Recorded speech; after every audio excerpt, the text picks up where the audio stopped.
కొత్త సంవత్సరం వేడుకల కోసం కొందరు వ్యక్తులు గోవా నుంచి పెద్ద మొత్తంలో మద్యం బాటిళ్లను తీసుకెళ్తున్నారని సమాచారం మేరకు వికారాబాద్ ఎక్సైజ్ పోలీసులు వాస్కోడిగామా రైల్లో శనివారం తెల్లవారుజామున దాడులు నిర్వహించి 95 మద్యం బాటిళ్లను స్వాధీనం చేసుకున్నారు. హైదరాబాద్ కు చెందిన కొందరు యువకులు రానున్న కొత్త సంవత్సరం వేడుకల కోసం మద్యం కొనుగోలుకు గోవా వెళ్లారు. తిరుగు ప్రయాణంలో గోవాలో మద్యం కొనుగోలు చేసుకుని వాస్కోడిగామా రైల్లో హైదరాబాద్ కు వస్తున్నారు. ఈ సమాచారం అందుకున్న రంగారెడ్డి డివిజన్లోని Vikarabad excise superintendent Vijayabhaskar, DT, F excise ఎస్ఐలు ప్రేమ్ రెడ్డి, వీరాంజనేయులు సిబ్బంది రైల్లో తనిఖీలు చేపట్టారు. రైల్లోని 4 బోగీల్లో దాడులు నిర్వహించి ₹1,00,000 విలువ చేసే 95 మద్యం బాటిళ్లను స్వాధీనం చేసుకున్నారు.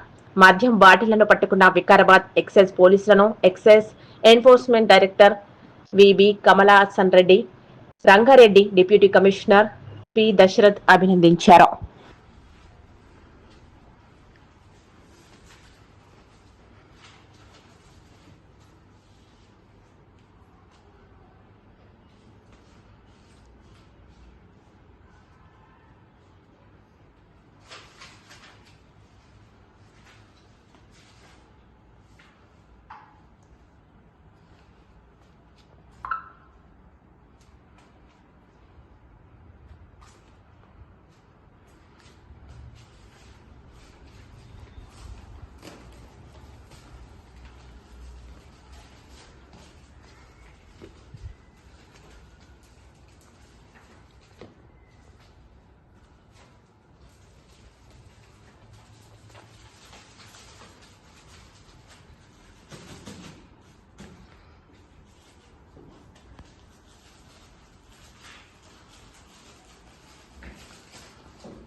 చేయండి, షేర్ చేయండి. కోసం ఛానల్ ని సబ్స్క్రైబ్ చేయండి.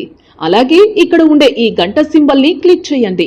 మేము అప్డేట్ చేసే ప్రతి వీడియో నోటిఫికేషన్స్ మీకు వచ్చేస్తాయి.